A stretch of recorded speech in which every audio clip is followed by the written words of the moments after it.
Aha, mən başlatdım yadda saxlamanı ki, sonra baxarsan. Biz ümumiyyətlə laborant sözünə baxaq. Laborant kimdir? Laborantın hərfi mənası, yəni tərcüməsi işləyən deməkdir. Əsasən laborantları biz universitetlərdə görürdük. Ya da gəlir universitetdə universitet laborantlarımız var idi. Kafedranın laborantı, bütün sənət sünət işləri ondaydı. Biz gedirdik onlardan müəyyən fənlərin nəyini götürürdük, ümumi şablonu olurdu, bu mövzular keçiriləcək, silabus götürürdük. Ondan sonra imtahan suallarının ümumi hardan nə düşə bilər, bunlar haqqında ümumi məlumat, dərslərin PDF-ləri, müəllimlərin elmi işlərini yazırdılar. Yəni onların işi çox olurdu. Məktəb laborantı Tamam. isə sadəcə direktora tabedir və sadəcə məktəb direktorunun göstərişlərini və sənədlərini və otağındakı xidməti qurğuları işlədə bilər. Xidməti Hı hı. qurğular nədir? Xidməti qurğular nazirlik tərəfindən və ya regional tərəfindən direktorun öhdəliyinə verilən kompüterlardır, varsa otağında proyektordur, varsa otağında elektron lövhədir. İndi müdirin otağında elektron lövhə olmur. Yəni müdirə təhkim olunmuş qurğulardır. Ola bilsin ki, müdir müəyyən yaşı olar və ya müəyyən əlində başqa işi olar. Sən onun üçün hər hansı bir slayd hazırlaya bilərsən, onun hər hansı bir sənədlərini kopyalaya bilərsən və sair kömək eləyə bilərsən. Yəni sən sadəcə direktorun xidməti qurğularını dəstək və kömək ola bilərsən. Ay bu indi düzdür, məktəb kollektivi, məktəb mühiti elədir ki, hamı bir-birinə dəstəkdir. Məktəbdə sənin işin, mənim işim anlayışı olmur. Amma yenə Tamam. də, məsələn, riyaziyyat müəllimi gəlsin ki, ay mənim bu işimi gör, filan peşimi gör, o sənin vəzifə öhdəliyində deyil. Kimsə yerinə jurnal yazmaq, kimsə yerinə yazmaq, kimsə yerinə işləmək sənin vəzifə öhdəliyin deyil. Sən sadəcə direktora tabesən. Hə, müavinlər səninlə müəyyən əməkdaşlıqla iş görə bilər. Məsələn, mən də müavinəm.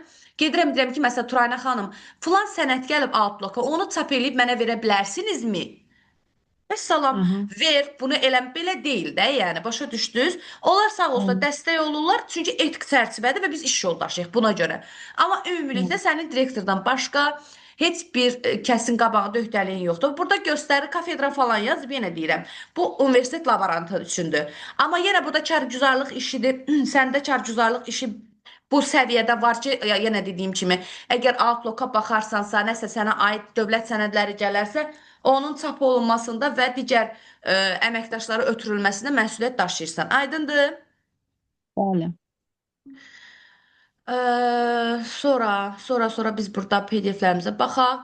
Laborantın əmək funksiyası. Bax, burada ümumiyyətcə bu laborantın əmək funksiyası deyəndə bu informatikadır, bu üzr istəyirəm, bu kimyadır, bu fizikadır, bu tarixdir, nə tarix laborantı olmur. Yəni hansı laborant olursa olsun, onun ümumi vəzifə öhdəlikləridir. Əgər sənə təhkim olunmuş bir otaq varsa, təhkim olunmuş otaq nədir? Məsələn, informatika otağı var. Sənin öhdəliyindədir. Deyiblər ki, Zəhra xanım, sən bu sinifin, bu otağın, bu kabinetin laborantısan. Və o zaman sənin öhdəliyində müəyyən işlər olur. Kabinetin rəhbəri fən müəllimi sayılır. Məsələn, mən Aytən informatika müəllimiyəm, kabinetə rəhbəriyəm. Siz də kabinetin nəyisiz, laborantısınız. Yəni biz əməkdaşlıq bir yerdə işləməliyik, bir-birimizə hörmətlə yanaşmalıyıq, bir-birimizin işini asanlaşdırmalıyıq, çətinləşdirməli deyilik. İnformatika laborantı və ixtiyari laborant dərs müddətində müəllimin işinə, fəaliyyətinə hər hansı müdaxilə etmir. Müdaxilə hansı halda edə bilər? Əgər ki, siz müəllimdən şagirdə qarşı fiziki və ya hər hansı bir şiddət görürsünüzsə, müəllimin şagirdə qarşı qeyri-etik, şagird hüquq və azadlıqlarını pozan məqamlar müşahidə edirsinizsə, 45 dəqiqə ərzində yox, dərs bitdikdən sonra ilk öncə müəllimə xəbərdarlıq eləməlisiniz. Əgər ikinci dəfə bu hal təkrarlanarsa, məktəb rəhbərinə məlumat vermək sizin məsuliyyətinizdir. Şagird gedər, deyər ki, məsəl üçün 2-3 dəfədir müəllim mənim sinifdə təhqir elədi, amma laborant da oradaydı, o heç nə müdaxilə etmədi və ya o gördü, amma bu halda düzəliş olmadı. Bu zaman Zəhra xanım, sizin üçün də problemli situasiya yarana bilər.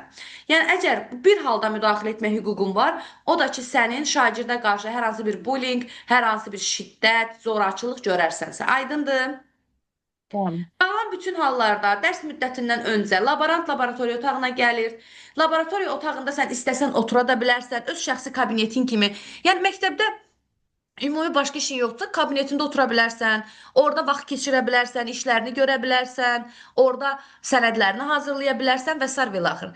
Laboratoriyadakı bütün cihazların sağlamlığına, sazlığına, qırılıbsa yenidən İndi sən usta olmadığın üçün sən onu təmir edə deyilsən. Amma informatika otağında da kompüterə virus düşüb. Sən hansı antivirus proqramı yüklənməli olduğunu bilməlisən, informatika laborantı kimi. Yox, əgər sənin bildiyin çərçivədən kənara çıxırsa, artıq sən təsərrüfat işləri üzrə direktor müavini olur və ya təsərrüfat müdiri olur məktəbdə. Keçmişdir desə savxoz. Sən ona yazır deyirsən, şifahi bildirirsən ki, məktəbin kompüterində müəyyən lab kompüter, printer, elektron lövhə, proyektorda müəyyən problemlər var və mən bir texnik deyiləm də, mən bunu bacarmıram. Hı Antivirusdan hı. yükləmək deyil, nə isə çap eləmək deyil ki, mən onu həll eləyim.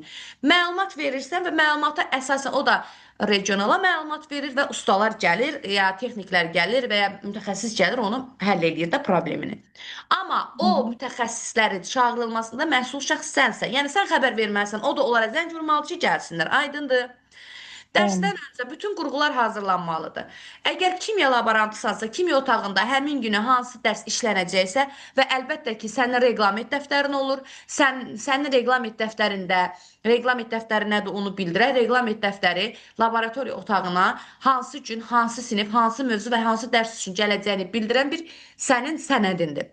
Bunu sən adi bir dəftərxana dəftəri olaraq YF kanselyariski ondan da tuta Bəli. bilərsən.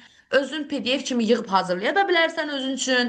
Necə istəsən hazırlaya bilərsən. Amma əsas odur ki, sən biləsən ki, 3-cü günü saat 4-cü saat 11 ay kimya otağına gələcək və ya informatika otağına gələcək. Onlara elektron lövhə lazımdır. Onlara printer lazımdır və ya STEM otağına gələcək. Bilirsən də məktəblərdə STEM və rəqəmsal savadlılıq, Bəli. alqoritm dərsləri var. Ya o STEM dərsində çat qurğusundan istifadə eləyəcəklər. Alqoritmdə filan şeydən istifadə eləyəcəklər. Sən əvvəlcədən bilməlisən hansı sinif, hansı mövzu üçün gəlir. Təbii ki, sən bunu xəyyamdan biləsi deyilsən. Müəllim sənə bu barədə məlumat vermək məsuliyyətindədir. O məlumat verməsə sən hardan bilə bilərsən? Əməkdaşlıqla sənə bildirmədilər, sən də ona uyğun hazırlanmalısan. Qurğular açılır. Əgər kimyəvi maddələrlə işləyirsənsə, hansı maddə lazımsa hazırlanır. İnformatika otağının müəyyən qaydaları var, kimya otağının müəyyən qaydaları var. Onları ya sən istəsən, əslində dövlət bunu plakatlar şəklində göndərirlər məktəbin anbarına. Yox, əgər yoxdursa, sən özün üçün bunu kompüterdə yazıb otaqdan asa da bilərsən. Dərsdən öncə hansı ki ilk tanışlıq, ilk 2-3 dərsdə, bir dərsdə şagirdlərə mütəmadi məlumat verərək onları xəbərdar da eləyə bilərsən ki, necə geyinmək lazımdır, necə davranmaq lazımdır, qurğuları necə istifadə etmək lazımdır və s. və axır. İnformatika otağında davranış qaydaları nələrdir? İnformatika otağında davranış qaydaları odur ki, birincisi informatikanın otağının ən önəmli sözü odur ki, otaqda yeyib içmək olmaz. Əsasən də su və maye otağa daxil olması qeyri-mümkündür, qadağandır. Niyə? Orada kabellər var, şnurlar var, ondan sonra qurğular var, printerlər var. Məsəl üçün personallı kompüterlərin keysləri var, yəni sistem blokları var. Onların üstünə su dağılar, tok vura bilər, cəryan vura bilər. Ən pis halda, ən yaxşı halda qurğu sıradan çıxa bilər və s. və axır. Yəni yeyib içmək olmaz. İnformatika laboratoriyası və digər bütün laboratoriyalarda qida məhsulları əsasən informatika otağında qadağandır. Qaçmaq olmaz. Kompüterlərin ekranına barmaqla toxunmaq, itələmək, o klaviaturadan və ya qurğulardan kobud şəkildə rəftar etmək olmaz. Kabelləri icazəsiz çıxartmaq, kabellərə toxunmaq olmaz.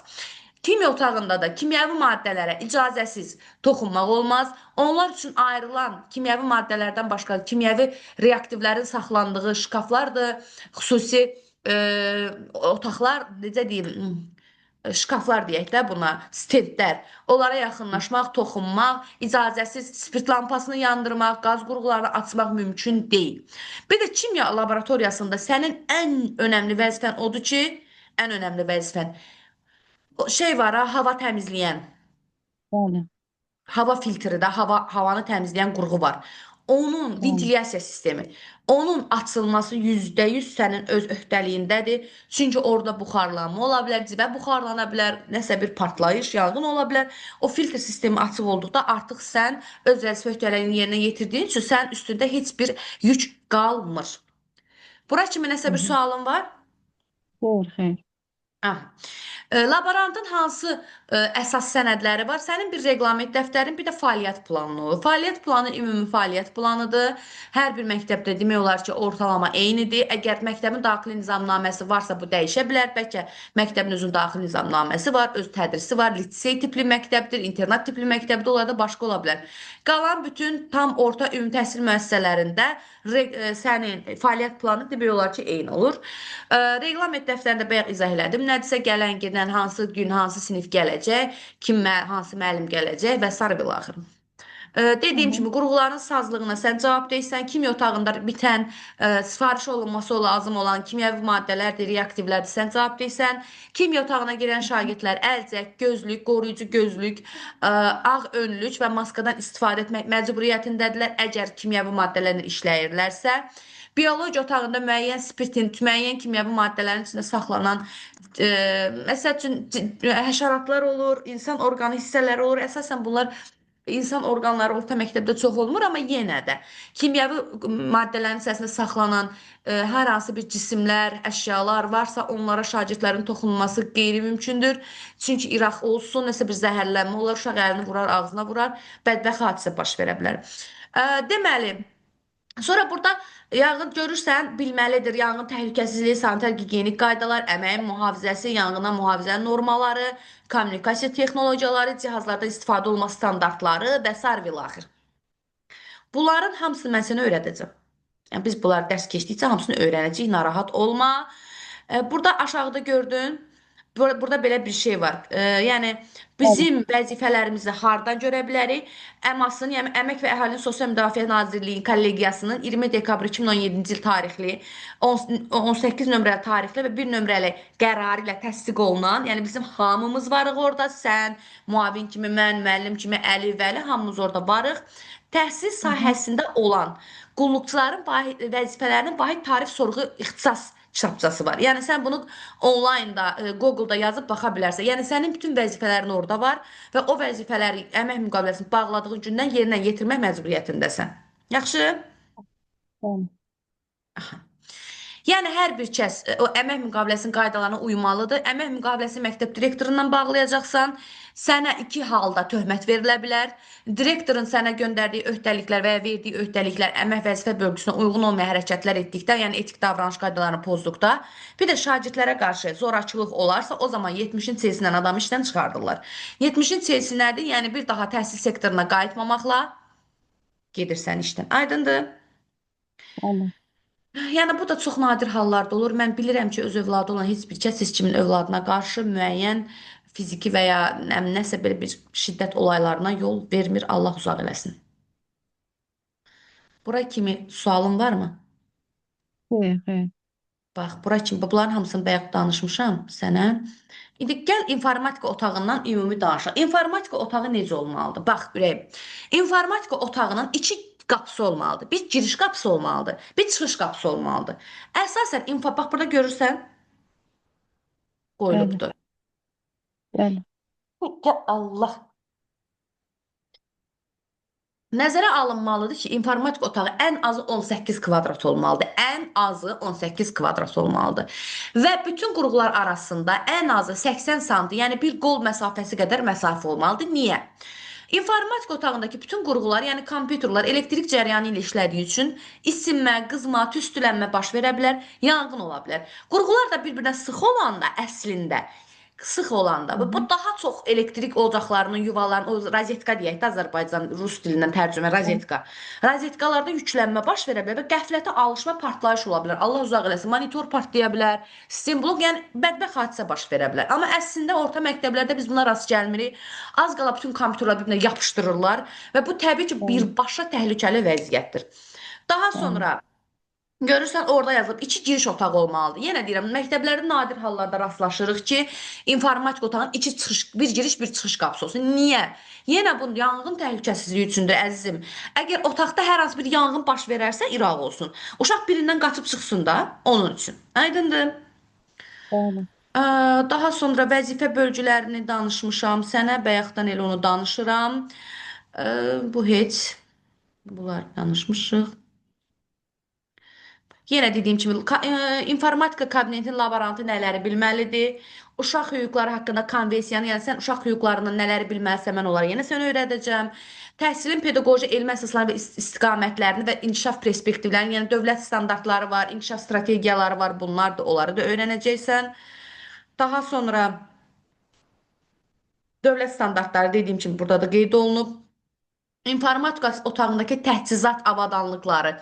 Yəni informatika otağında sənə nə təhkim olunubsa, onlarla işləməyə bacarmalısan. İndi mənə deyərsən ki, ay müəllim, mən informatika üzrə bitirməmişəm. Mən heç bir şey elə dərin savadım yoxdur. Mən Bəli, şagird yer bəli. dəyişməsi nədir bilmirəm. Elektron jurnal və sair və ilaxır. Əgər ki, sizə təyinat verilər, inşallah işə qəbul olarsınız. Əgər yeni Hı təyin hı. olunmuş əməkdaş varsa, müəyyən regionallar, müəyyən qurumlar öz əməkdaşlarını dövlətin təsis etdiyi müəyyən təlimlər var. STEAM təlimləri, alqoritm təlimləri, elektron jurnal üçün təlimlər və sair və ilaxır. Sizi tam ödənişsiz, təmənnasız dövlət hesabına göndərəcəklər ora. Yaxşı və öyrənəcəksiniz. Sonra informatika dərslikləri, kompüter avadanlıqları biz birlikdə, məsələn, alqoritm otağında, sistem otağında informatika dərsliyinə ehtiyac yoxdur. Amma informatika müəyyən, yenə dediyim kimi kitablar var. Onlar dərs kimi təhkim olunurlar, keçirirlər. Onların keçirilməsində, kitabların təmin olunmasında sizin müəyyən vəzifələriniz vardır. Üzr istəyirəm. Aha. Sonra bax burada multimedialı proyektorlar, yəni müəyyən proyektorlardır, LCD panelin, yəni elektron lövhələrin, LCD panel elektron lövhələrdir. Router, yəni Wi-Fi-ın, yəni internet paylayıcıların istismar qaydalarını bilməlisiniz. Yenə dediyim kimi, bunların istismar qaydaları müəyyən dərəcədə sizə öyrədiləcək. Şəbəkədən məlumatların daxil edilməsi. Şəbəkə internet şəbəkəsidir, maillərdir, ya elektron yazışmalardır. Yəni onları qəbul eləmək, ötürmək, paylaşmaq, bunları bacarmalısınız. Əmək qanunvericiliyin əsasları. Əmək qanunvericiliyi çox böyükdür. Mənə müəyyən xanımlar yazırlar ki, ay müəllim, bəs YouTube-da əmək qanunvericiliyi genişcə xeyr, əmək qanunvericiliyi hamısı sənə aid deyil. Sənə müəyyən maddələr aiddir. Əmək müqaviləsi nədir? Əmək müqaviləsini uymaq necədir? Müəyyən maddələr, töhmət, xəbərdarlıq hansı maddələrə əsasən nə zaman verilə bilər? Sən bunları biləndən sonra Zəhrə xanım, sən o boyda əmək məcəlləsini əzbərləməli deyilsən. Məsələn, əmək məcəlləsində belə bir şey var. İşçinin sağlamlığını itirdikdən sonra əmək fəaliyyətinə uyğun işinin yüngülləşdirilməsi, ağır işdə yüngülləşdirilməsi keçirilməsi. Bu sənin üçün vacib deyil. Yəni sən bunu ümumi şəxs kimi, vətəndaş kimi, işləyən bir dövlət işçisi kimi bilə bilərsən. Amma gedib o sənin imtahanına düşmür. O direktorların, tədris işlərsə direktor müavinlərinin bəlkə imtahanına düşə biləcək bir şeydir. Ona görə hamısını dərindən öyrənməyə, beyni yormağa ehtiyac yoxdur. Aydındır? Bəli, bəli. İnformatika laborantı bilavasitə informatika nəyinə tabedir görürük burada? Kabinetin rəhbərinə. Kabinet rəhbəri kim oldu? Ayten müəllimə, bu şey yanğın hansı binada baş verir? Biz tərəf deyil, siz tərəfdir. Harada? Yasalda yanğın baş verib. Hamı elə bilir ki, bizim deyil.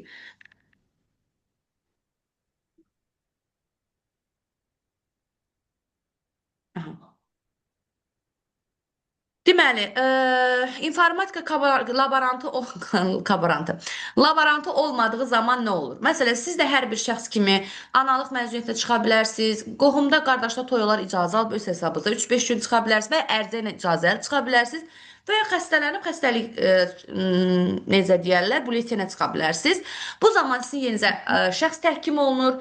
Əgər sizin yerinizə şəxs təhkim olunursa, siz laboratoriya otağından baş verən heç bir şeyə görə cavabdeh deyilsiniz. Yaxşı? Bəli. Sonra məktəbin növbətçi administratoru, yəni növbətçi müəllim. Növbətçi administrator, növbətçi müəllim deməkdir. Növbətçi müəllimlər informatika otağında hər hansı bir problem yaranırsa, onlar iraq olsun, yanğın, hər hansı bədbəxt hadisə, onlar sizə kömək edirlər şagirdlərin təxliyəsində və sair və ilaxır. Nasaz avadanlıqlardan, tutaq ki, siz getmişsiniz informatika otağına, görürsünüz ki, kabellərdən ərinmiş iyi gəlir. Və ya kabellərdə çırt səslər olur da, birdən özünüz evdə də görmüsünüz. Bəli. Nəsə qəribəlik var. Sizin tam ixtiyarınız var ki, siz kabinet rəhbərinə deyəsiniz ki, mən burada dərs keçirməyinə razı deyiləm. Burada müəyyən problem var. Yəni, polni ixtiyarınız var. Yaxşı? Bəli. Bunları danışdıq, bunları danışdıq. İnformatika kabineti məktəblərin şagirdlər üçün davranış qaydaları rəayət edilməsini, şagirdlər üçün davranış qaydaları. Bir də Şagirdlər üçün davranış qaydaları nədir? Heç bir, necə ki siz şagirdlərə qarşı heç bir qeyri-etik normalar, hərəkətlər etmirsiniz, etməyəcəksiniz də bundan əminəm. Necə ki biz etmirik, şagirdlər də bizə qarşı edə bilməzlər. Bizi təhqir edə bilməzlər. Şərəf ləyaqətimizi alçalda bilməzlər. Hər hansı qeyri-etik dərs mühitinə, dərs müddətinə uyğun olmayan söhbətlər, danışıqlar apara bilməzlər. Əgər belə bir hal baş verərsə, biz rəsmi şəkildə şagird haqqında hər hansı bir tədbir görə bilərik, valideyni dəvət edə bilərik, lazımdırsa psixoloqa yönləndirə bilərik. Yəni necə ki biz şagirdləri qoruyuruq, bizim də öz hüquq və azadlıqlarımız qorunur. Peşə və şərəfin, ləyaqətin müdafiəsinə, yəni sən öz peşə ixtisasına, peşənə, öz şərəf və ləyaqətin qorunması təhsil verənlərin etik davranışları var və təhsil verənlərin hüquq və vəzifələri var. Onları öyrəndikdə sən də artıq aydın olacaq ki, nə zaman sən özünü qoruya bilirsən. Ə, bax, üzürsüz səbəbdən, bayaq mən dediyim kimi, üzürsüz səbəbdən, tutaq ki, sən icazəsiz işdən qalmısan, sən müəyyən konfliktə görə etik davranış keçəndə keçəcək, rəhbərliyin loyallığını pozmusan. Yəni mənim də rəhbərim var. Mənə deyir ki, Aytən, filan işi niyə düzgün görməmisən? İnsandır da, yəni xoşlamadı o işi və hər hansı mənim tutaq ki, həqiqətən səhvim var. Biz səbirlə, təhkimlə bizə göndərilən iradı qəbul etməliyik, onu kin mənbəyinə çevirməməliyik, kinlənib işimizi görməməzlik kimi bir türklər demiş, qaflətdə bulunmamalıyıq. Yəni bizə hər hansı bir təhqirdən getmir ha söhbət, tənqiddən gedir. Bəli, bəli. Səhvin olarsa, sən durub bunu kin güdüb işi yerinə görmürsən, direktora, rəhbərliyə qarşı tabesizlik göstərirsənsə, bu sənin üzürsüz səbəbindir. Mütəmadi dərsi gecikirsənsə, üzürsüz səbəbindir. Amma indi xəstələnmirsən, qızdırman qalxıb, gözlənilməz halda övladın xəstələnib, İraq olsun, ya yaxınında bir hadisə, bədbəxt hadisə baş verib, sən o bir işdən qalmısansa, ona görə səni cəzalandıra bilməzdir. Amma mən keyfimdən işə gecikirəm, mən belə işləyirəm, mən beləyəm, mən belə şeylər keçmir də, təhsil haqqında qanunda belə şeylər keçmir. Adama qəşəng Bəli. xəbərdarlıq, iki dənə xəbərdarlıq, töhmət, ikinci töhmət, çıxdın işdən. Yəni bunları gözləmək lazımdır. Və yenə dediyim kimi istər müavinlərlə, istər məktəb rəhbərliyi ilə kommunikasiyanı nə qədər yaxşı tutsan, sənin üçün iş şəraiti, yəni bu hədə kimi deyil, yəni nə qədər yaxşı tutsan sən üçün yox. Yəni sən özünə o qədər çox hörmət, prioritet qazanacaqsan. Yaxşı? Amma Bəli, o da bəli. demək deyil ki, hər hansı bir müavin gəlsin səndən sanki çörək verdiyi bir övladı sanmış kimi davransın. O da düzgün deyil, bu da düzgün deyil. Hər iki tərəf öz etikasını qorumalıdır. Aydındır? Bəli. Və sair vilaxir, şagird fiziki şiddət, psixoloji şiddət bunu dedik. Ah, bax. Məktəb laborantı həftənin 5 günlük məktəbdə işləyirsənsə 40 saat işləyəcəksən. 6 günlük məktəbdə işləyirsənsə 42 saat işləyəcəksən. Aydındır? Bu sənin Bəli. vəzifə öhdəliklərin məktəb direktor tərəfindən təsdiq olunur. İş rejimin, mükəlləfiyyətlərin, əmək vəzifələrin hamısı sənə direktor tərəfindən bağlanan əmək müqaviləsində verilir. Neçədə gələcəksən, neçədə gedəcəksən, nahar fasilən nədir, hansı işlərdən məhsulsan. Yaxşı? Bəli. Allahım, nə oldu buna? Hə.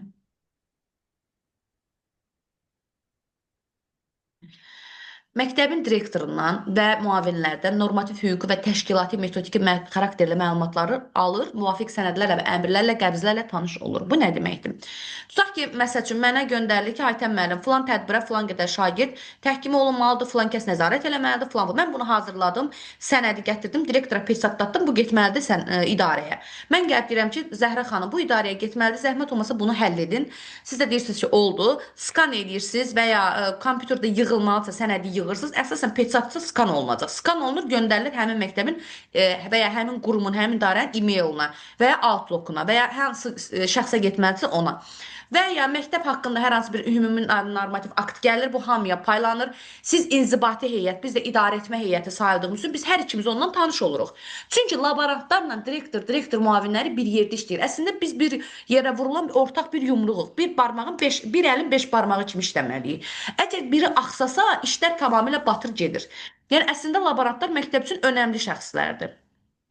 Bura kimi bu qədər məncə kifayətdir.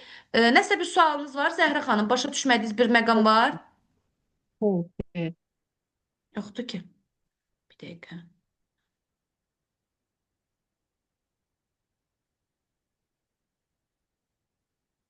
Siz məni eşidirsiniz? Bəli, bəli. Bu hara getdi, girdi bədbəxtin balası. Bala çıx buradan. Aha.